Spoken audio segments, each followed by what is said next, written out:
Alhamdulillahi Rabbil Alameen. Wa sallallahu alayhi wa sallam wa baraka ala abdihi wa rasulihi nabiyyina Muhammad wa ala alihi wa sahbihi ajma'in. Amma ba'd. Fa'a'udhu billahi minash shaitanir rajim. Bismillahir rahmanir rahim. Rabbi shrah li sadri wa yassir li amri wahlul 'uqdatam min lisani yafqahu qawli. Assalamu alaikum wa rahmatullahi wa barakatuhu. So, in the last two verses last week, ayah number 10 and 11, we saw that Allah subhanahu wa ta'ala was advising Prophet sallallahu alaihi wasallam to have sabr, to have patience against these disbelievers, and just depart from them courteously. Leave them in such a manner the bridges aren't burned. And that was a lesson for us as well. And then in ayah number 11, we could feel the wrath of Allah subhanahu wa ta'ala, because he said, وَذَرْنِي وَالْمُكَذِّبِينَ أُولِي النَّعْمَةِ. He called the disbelievers as deniers, liars, and people who opted for luxury above everything else, right? أُولِي النَّعْمَةِ. And then he said, مَحِلْهُمْ كَلِيلًا. I'll take care of them. Just bear with them for a little while, because this luxury that they're so enjoying in this dunya, and because of which they are, kind of ignoring and overlooking the main objective of being in this dunya, that's only for a short period of time. Okay? So now in ayah number 12 and 13, we're going to see that Allah subhanahu wa ta'ala is talking about specific 4 punishments for these disbelievers who are liars and they are people of luxury. Inna ladayna ankalam wa jahima. Indeed, with us, for them are shackles and burning fire. So we have in our possession special punishments, 2 things talked about in ayah number 12. And in ayah 13, we have the other 2 punishments. Here, Allah subhanahu wa ta'ala talks about shackles, ankal, and jahima, the blazing fire. So that we see that the terrible, terrible punishment of hereafter is described in these 2 verses. Now, ankal, which is actually the plural of nakal, it denotes fetters, chains, shackles. So you see the freedom that they had in dunya. Now, this first punishment is indicating what? That's been taken away. They are no more free to do whatever they wanted to do. No more freedom of choice, for sure. One thing. And then Allah talks about what? He mentions the flaming fire, right? The temperatures of Jahannam are mentioned here. And we're going to see why particularly these 2 punishments and, the next ones that we're just going to talk about. In ayah number 13, I'm going to take all 4 punishments and then, we're going to discuss it. Allah says, وَطَعَامًا ذَا غُصَّةٍ وَعَذَابًا أَلِيمًا. And the food that chokes and a painful punishment. Now, this is actually a spine-tingling verse, honestly speaking. It has the potential to shake us to our very core, right? And this verse basically describes what? Choking food that the inmates of hell will be served. The word ghussa here, which is coming, it literally means what? A thing by which one is choked. Now, imagine that you're taking a bite and it gets stuck in your throat, and neither can you take it down, or nor can you just throw it out. It's just stuck there. Kabhi hua hai? Maybe like a fish bone or something of that sort. How do you feel about it? How do you feel about it? Suffocated, right? Ibn Abbas, he says that there will be thorns of fire involved. Can you imagine thorns of fire that choke? Right? So may Allah subhanahu wa ta'ala protect us from such fate. Now, you might think, okay, that's bad enough, but wait, there's more. This verse ends with what? وَعَذَابًا أَلِيمًا, the painful punishment. So you see, the description is, is just the tip of the iceberg. It is like a teaser trailer for the horrors of hell. Meaning, the last thing, the 4th punishment, adhaban alima, is indicating what? That there are many, many, countless other unimaginable punishments waiting for the sinners. So may Allah subhanahu wa ta'ala save us from all forms of punishments. Now, what was the reaction of the righteous people in the past when they heard these verses? Because I don't know how you guys are feeling right now. I, throughout the week, when I was like going through these verses and, kind of trying to visualize it, and then I came across, in one of the tafasir that, how these righteous people responded to this verse. And their response was not, and think about it, they were the last people, so to say, to worry about being punished. And their response was not just a casual eyebrow raise. No, it was a full-on fainting episode for some of them. Right? Imagine the level of impact. And even great Al-Hasan al-Basri, we all are familiar with him. May Allah subhanahu wa ta'ala have mercy on him. He just couldn't open his fast. He couldn't do iftar when this verse came to his mind. And not one day, not 2 days, but 3 days in a row, he was not able to eat. And so much so that his son had to call, Thabit al-Bannani, who was a tabi, and few others to come and convince him to open his fast. This was the impact on such people, the great people in the past. Now, what do we learn from this? See, it's a reminder that the fear of hereafter is real. It's not a story. It is not something that pad liya and all of that. Even the most pious among us, they can be deeply, deeply affected if you actually go into the deeper meaning of the vivid description that we get of hellfire in the Quran. And there's a reason behind it. It's not about really living in constant fear. No, it's about staying conscious of our actions and staying away from sin. That is something that needs to be done. And honestly, we all, including myself, we so need to take our faith seriously. This is no joke. Right? And remember, it's not just about fear. It's not just fear. It's about the love and the hope and Allah's mercy as well. Right? His forgiveness is boundless. We can't forget all of that, provided that we take heed now. We take heed today before it's too late. So may Allah subhanahu wa ta'ala protect us. Ameen. Sumaya. Ameen. Now, I'm going to take you back on to the 4 categories of punishment that has been mentioned in verse 12 and 13. The scholars say that they are actually bang opposite to one of the adjectives that were mentioned, the attributes that were mentioned about the disbeliever in verse number 11. What were the 2 attributes of disbelievers? They were liars and they were people of luxury. Luxury is not a problem, but they opted for luxury. For them, most important was luxury, right? So what are the 4 punishments? Just to reiterate, we talked about chains, we talked about blazing fire, we talked about food that chokes, and painful punishment. Now, the question is, how are these 4 punishments just the opposite to the luxury that they had in the dunya? How do you understand that?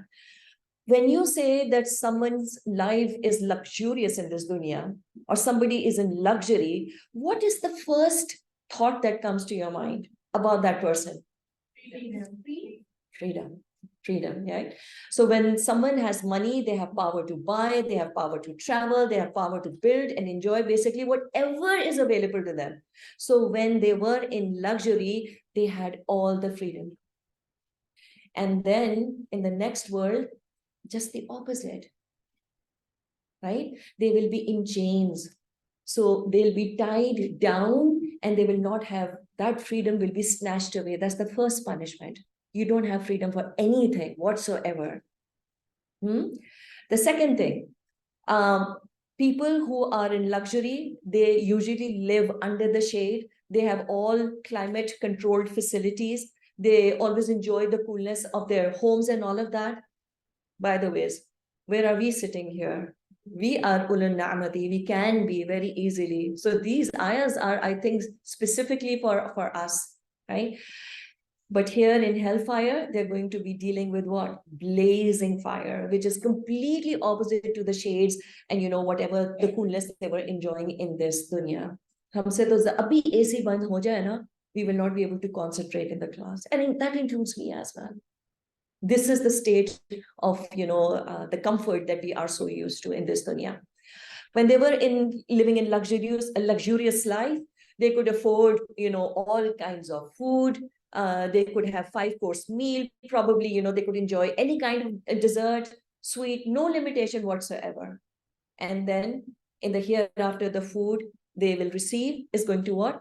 Choke. They're going to choke on it. Why would anybody choke on food? Think about it. There can be different reasons. It could be because of sadness. It could be because of feeling nostalgic. It could also be out of fear. It could be out of illness, out of sickness. In this dunya, even when the food is amazing to look at, it's tasty, one can choke if there's something bothering you. Have you ever experienced that feeling? Right? You're sad, you're kind of depressed, and you start choking on your food in this dunya. And in the hereafter, they will be in extreme grief and sadness, and because of which they're going to choke on their food, right? And for all we know, the food in and of itself would be in such a form that it would just choke in their throat. So it could be the sadness, and it can be the food full of thorns, because we do come to know that they'll be served thorny fruits as well. So both things are possible here. In dunya, whatever they did, it brought them pleasure, eating good food, traveling, having great parties. And in dunya and in Jahannam, all of that pleasure is just gone, and it is replaced by painful punishment. Painful punishment. Adhaban alima. So you see, basically all the luxuries in this dunya are replaced by these 4 punishments that has been talked about. Freedom replaced by chains, climate control facilities by burning fire. You've got luxurious food, tasty food, delicious food, with food that chokes. And last but not the least, all kinds of pleasure. This kind of includes all the remaining punishment that Allah subhanahu wa ta'ala has reserved for such people, that will be replaced with painful punishment. May Allah subhanahu wa ta'ala protect us from all these punishments. Yes. What make when we read these ayahs, the action for God. Ji. What is the best law? Allahumma ajirni minan nar. Allahumma ajirni minan. Whenever you read verses of hellfire, the description of hellfire, and I'm kind of constantly making that dua in English for all of you. May Allah subhanahu wa ta'ala protect us from nar. Yes. You have a question? Ji.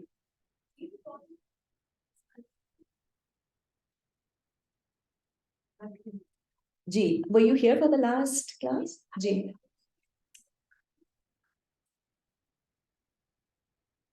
Absolutely. Very good question. And okay, I get your question. So basically you're asking, how do I know that I'm not ulil nama and I'm just a person who has a luxurious life? Ulil nama are people who prioritize their luxuries, and who should be on topmost priority for us? Allah subhanahu wa ta'ala, deen, for them, it is their luxury.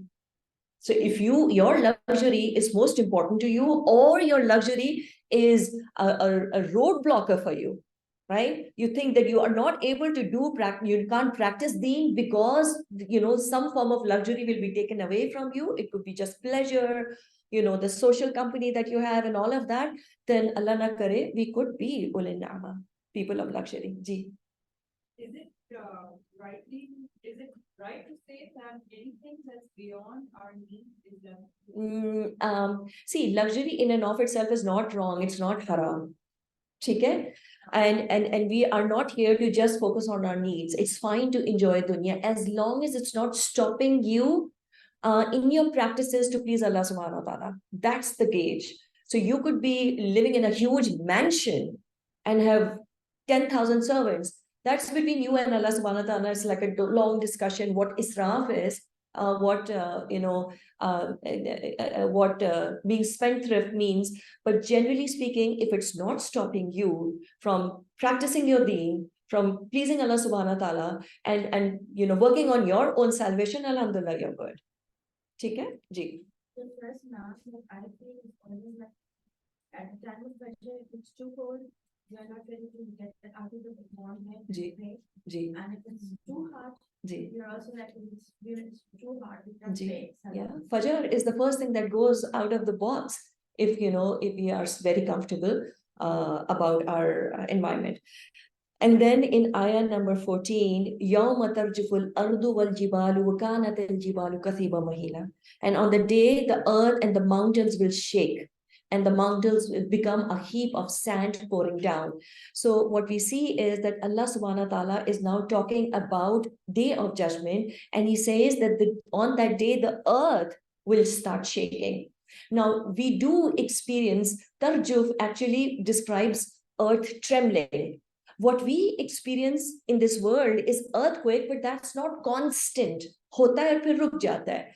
But here we see that Allah subhanahu wa ta'ala is talking about constant shaking, when you shake something constantly until it completely falls apart. That is the connotation in Tarjuf. This is how the earth is going to shake, right? And since, at that time, the cohesive power to bind the parts of the mountains together will cease to work, right? What's going to happen?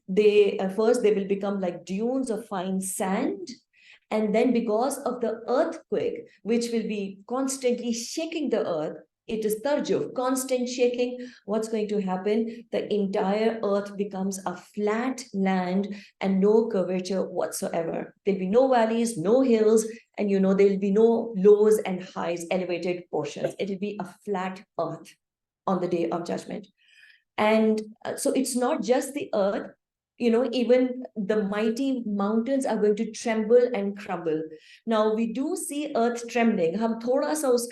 We can still visualize it because we do witness, or we have kind of seen videos about earthquake. So it's going to be the same thing, a constant trembling and shaking of the earth. But how many of you have actually seen mountains shaking so much that they come down and crumble into pieces? We haven't seen that, right?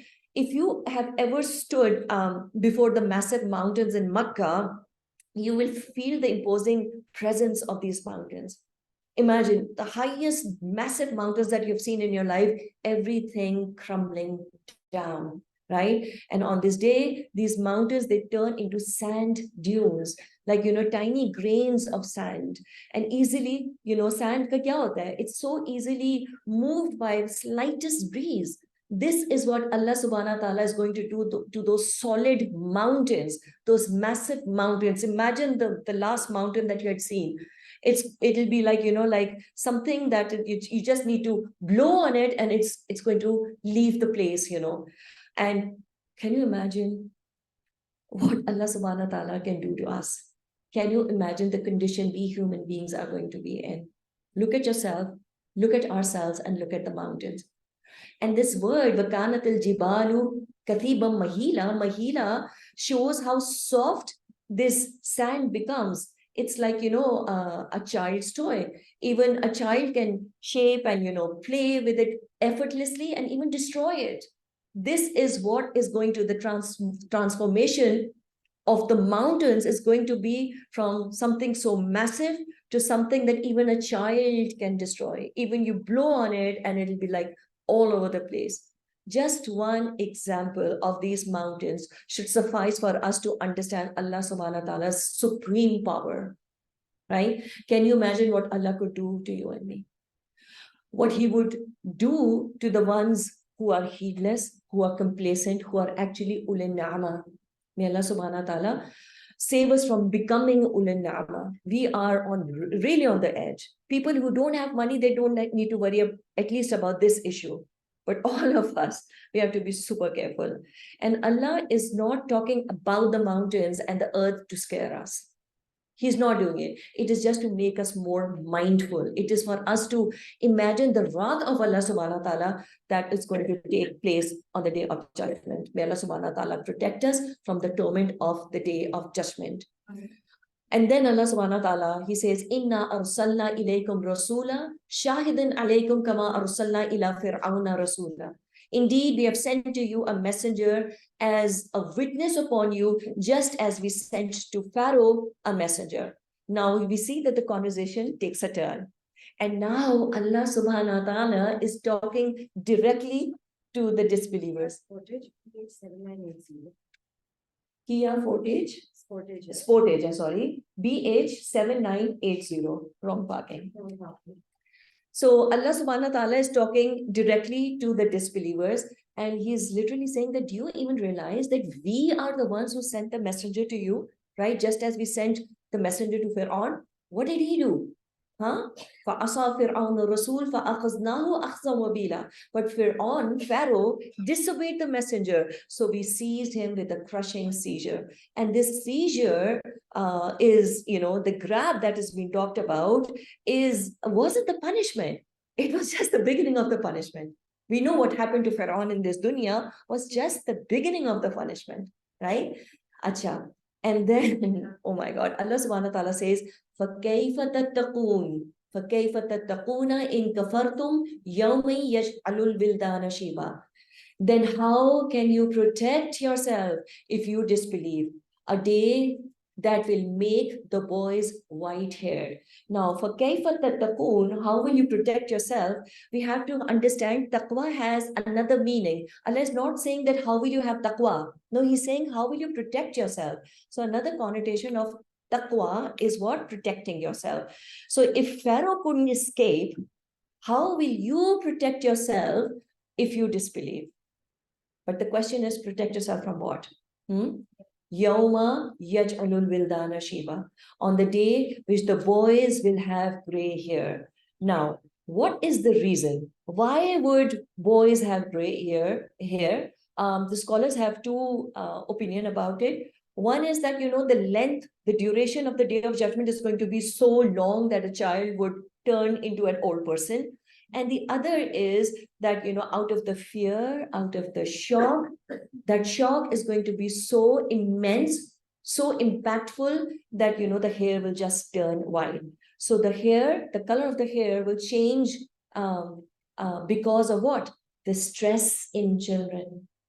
The stress in children. Now, today, science tells us something about the stress we have in this dunya. And I'm sure you all have witnessed somebody in your life जो अपनी उम्र से ज़्यादा रखता है. Why? Because too much of problems, too much of challenges, too much of stresses. So today's science, it says that, fear triggers the release of stress hormones like cortisol. And these hormones can actually accelerate aging process. It is actually able to do that. So cumulative effect of chronic stress can manifest physically, making a person appear older than their actual age. And this is this dunya. Imagine the kind of stress we're going to have on the day of judgment, right? We can kind of relate to it. Kahin na kahin it is relatable. So Allah is saying, how will you protect yourself? How will you protect yourself when boys will be having gray hair because of the stress? Yeah. And here's the crux. Even if you can manage to escape immediate worldly consequences. By the way, Pharaoh was not able to escape that worldly consequences. He was punished in this dunya before dying. Even if you're able to do it, meaning that, even if you kind of like have a good ending to your life, how do you plan to shield yourself from what is waiting for you on the day of judgment? What are your plans? So when you witness people indulging into, worldly pleasures, bahut achhi baat hai, no issues, but indulgence in and of itself, that's the word, the key word. You were asking indulgence. So you can enjoy the luxuries, but if you're indulging into it, while disregarding Allah's commands, then, you're surely in for a very, very heavy reckoning on the day of judgment. May Allah subhanahu wa ta'ala save us from the torment in the hereafter. And then Allah says, As-sama'u munfatirun bi kana wa'duhu maf'ula. The sky will break apart therefrom. His promise has already been fulfilled. So the sky is going to crack due to the severity and the horror on the day of judgment. And then Allah says, Kana wa'duhu maf'ula. It is something which is already fulfilled. It's a done deal. It's not something Allah subhanahu wa ta'ala will say, oh, let me see if I need to do this or not. It's done. It's confirmed that the sky is going to crack, right? And then Allah subhanahu wa ta'ala says in the end, Inna hazihi tazkira faman sha'a attakhadha ila rabbihi sabila. Indeed, this is a reminder, so whoever wills may take to his Lord away. Now, this particular verse that I've just done with you, this indicates that we have the power, we have the freedom of choice, we are enabled by Allah subhanahu wa ta'ala to carry out and enact whatever we want to do, decide, make our choices. So it's not as Jabaris say. Do you know what Jabaris are? It's actually a Muslim sect. May Allah subhanahu wa ta'ala forgive them, but they actually are of the opinion that humans don't have free will. You know, it is whatever they do in this dunya is determined by Allah subhanahu wa ta'ala. Allah has done all the planning. But you see, this verse is saying just the opposite, right? So this is a very, very serious matter that we are talking about today. But the question is, how much time do I have to make it back to Allah subhanahu wa ta'ala? Allah is saying that you can make back to me if you wish to, but how much time do you have? Let's just create a timeline for ourselves. After being born, what happens? A significant portion of our life, initial 8 to 10 years, are in ignorance, right? We're really not thinking, playful, all of that. And then person gains awareness. Okay? One becomes a young adult and then starts making choices in lives. Okay? But eventually the memory starts fading. And in old age, a person takes a step back and he's not able to do, even if you want to, you're not capable of doing a lot. Sometimes old people can't even read the Quran. Okay? So when is the most productive part of our lives? Now. Okay? It's the part of the life we are all right now, all of us inclusive. But Shaitan, he tricks us. What does he say to us? He says, you're still young. It's time to enjoy life. You know, you're only 20, you're only 30, you're only 40, you're only 50. He says, you know, there's still time. And inshallah, I have it in mind. I have my planning on it. But shadi ho jaye, ye ho jaye, wo ho jaye, wo ho jaye. Then inshallah ta'ala, I'm going to do all of the above. But very soon that time comes. And it comes unannounced. Sometimes that time comes in youth, and sometimes it comes in old age. Nobody can guarantee when is my time. And then the life in the grave begins. I'm still showing you that timeline, starting when you were born and you died, and now you're in the grave. For how long will you, and all of us will be in the grave? Till the day of judgment. Allah jane kitna hoga. Okay?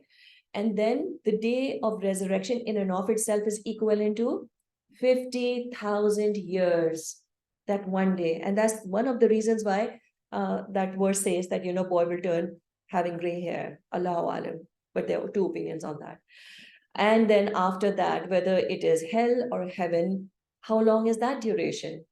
It's forever, infinite, eternal. Now, can you tell me how much time for action is there in this long timeline that I've given you? Just a few years in between, right? Can't we really spend this time in obeying Allah subhanahu wa ta'ala? Can't we just make an effort to please Allah subhanahu wa ta'ala with all the resources that He's given me, with my intellect, with my mind, with my heart, with my soul? Can't we do this just for a few years? Who's going to benefit out of it? But we say, oh, you know what? How many people actually die at the age of 20 or 30? Mostly people died around 75. Average age to yahi hai na? Is that the case? How much time do we have? Let's just do a little bit of number crunching here. I think it's very important for us to, just like hit the reality. Ke kya waqai do I have time? Okay? So get prepared. I'm going to do a little mathematics with you. Let's say the average age in Pakistan in our families is 75 years. Itna hi hai, 60, 65, 75, 80 yahi bolte hain. Let's say it's 75 for the sake of calculation. And let's say the average age in this classroom is what? Around 25 kar lete hain. It will make my presentation more accurate because I've already done that for you. यहाँ पे करते तो बहुत देर लग जाती. So the average age, all of us are 25 years old. ठीक है? And I've got 70, average हमारी 75 years है. So we're assuming that, you know, at least average age तो मुझे मिलेगी. So how many years do I have left? All of us? 50 years. Wow, now that's not bad. That's not really bad. 50 years to do something substantial for our salvation in a hereafter. But is that so? Do I actually have 50 years? Right? I'll tell you a few things, and I'm not talking about normal namaz and all of that. I'm talking about doing something substantial to kind of undo what all damages we've already done in terms of our practices and iman in the last 25 years. Just to undo that, 50 years the, but every year we have 52 weeks, 52 Saturdays in a year, and total Saturdays remaining in 50 years would be 50 into 52, 2,600 Saturdays, which equals to 7.14 years. Most of us are very laid back, kuch nahi karna, because it's Saturday. So I'm going to deduct 7.14 years from that 50 years. And of course, then you've got Sundays as well. ठीक है? So Sundays को भी 7.14 years कर लेते हैं. So now वो जो 50 years थे, अब कितना रह गया हमारे पास? 35.72 years. ठीक है? You say still बहुत है. If I need to do something substantial to, kind of like, become righteous, I've heard my teacher saying, do one tawbah and everything's washed out. 35 years? Common sense. Okay?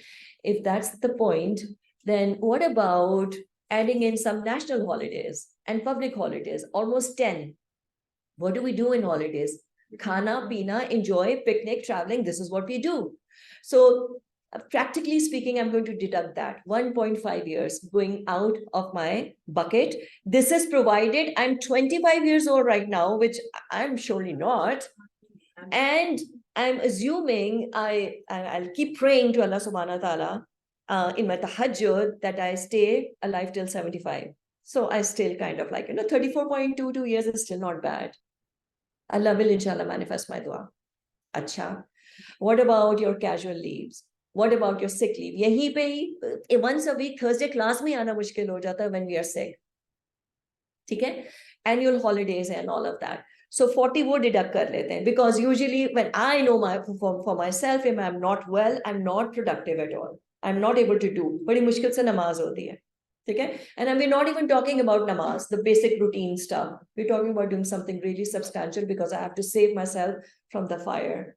I have to save myself from choking on food. I have to save myself from that heat and painful punishment. I have to do something substantial. Okay? So it is coming down to 28.72 years left. But then we sleep. I don't know about you guys, but I don't work when I'm sleeping. 8 hours on an average, usko minus karte hain, 17 years out of 50 years. My God.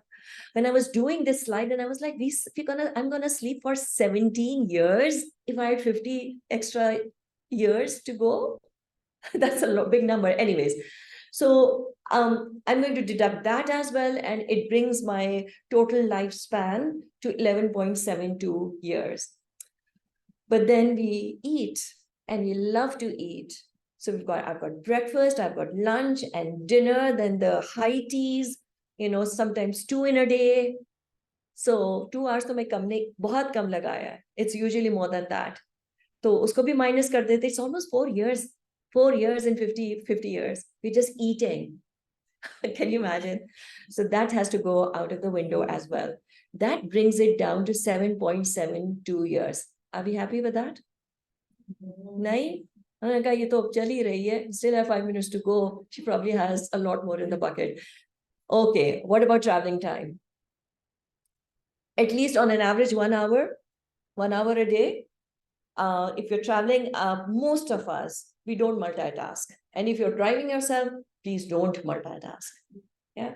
So I'm going to deduct that as well. 2 years just traveling. And in Karachi, it's actually more than 2 years. Surely more than 2 years.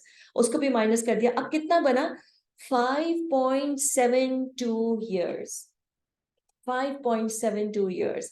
So basically, if I just put brakes here and stop on approximately 6 years that I have, it is all I have to make it or break it.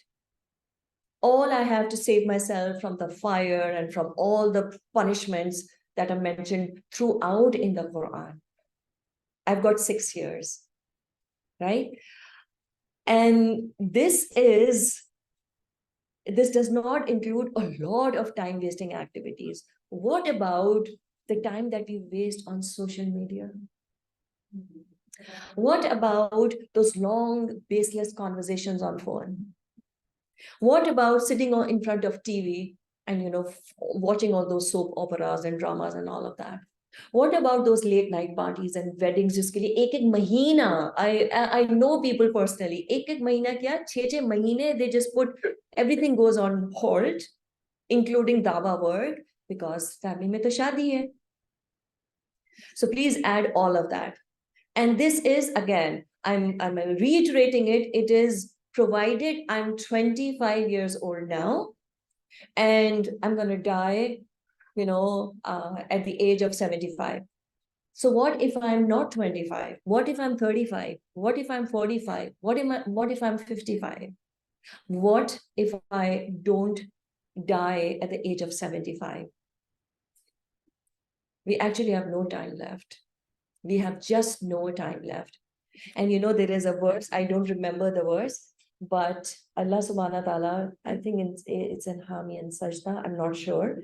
But Allah subhanahu wa ta'ala talks about people who die. The first reaction when the soul is pulled out of the body is, I wish I could just go back into my body again. And people would plead to Allah subhanahu wa ta'ala, I know what I have to do. Just put me back into the body. Give me one chance. And Allah won't even speak to them. And that could happen. That could very well happen today. I know it sounds very dramatic. I remember I was doing one of these classes with teenagers. And she said, Sara, auntie, how many people die at the age of 16? Well, that's true. But there are people who die at the age of 16. What is the guarantee that I'm not going to die at the age of 16? What is the guarantee that I still have, forget about age of 75. I mean, there's no guarantee. Agla mahina bhi mujhe milega ke nahi? Agla hafta bhi milega ke nahi? Kal Juma bhi milega ke nahi milega? What is the guarantee? I know it's become a cliched thing. Every dai, every religious teacher talks about there's no time left. But guys, this is a serious matter. It's a very, very serious matter. Or be mentally prepared. Okay, I'm enjoying. I know the cost that I have to pay on the day of judgment, in the hereafter. I'm fine. As long as at least mujhe to yahan pe enjoy karne do. I think those atheists and agnostics are still better off than us. Because they kind of they think that there's no hereafter. They're not going to die and have another life. ठीक है, सही है. हम सबसे बुरे फंस रहे हैं. We won't even be able to tell Allah subhanahu wa ta'ala, I didn't know. Allah made all of us come and sit for this particular class, be online for this particular class, and that includes me. It was a very, very serious reminder for me as well. We can't afford to be complacent. So we have to, I think, a very logical thing to do, because we surely are people of luxury. And that's the reason why I've taken so much of time on these verses. We are surely people of luxury, all of us. So for me to understand where's that fine line, because I have to stay furthest away from it, I have to make sure that I pull up my act today, if not yesterday. Because I don't know when I'll get heedless and start drifting towards the edge. And for all I know, Allah na kare main ul nama mein abhi ho. So it's a very, very serious matter that we need to kind of worry about. So guys, this was the first part of Surah Al-Muzzammil that we have concluded today, that comprised from ayah number 1 to 19. The second part comprises of just one verse, and that's verse number 20. And this verse is a very long verse. So inshallah, from next week, what we're going to do is I'm going to break it into small bits and pieces and do, parts of the verses, inshallah ta'ala. It might take us I probably think 2 or 3 classes, and inshallah, after that, we're going to move to Surah Al-Muddathir. Subhana rabbika rabbil izzati amma yasifun. وسلام على المرسلين والحمد لله رب العالمين. السلام عليكم ورحمة الله وبركاته.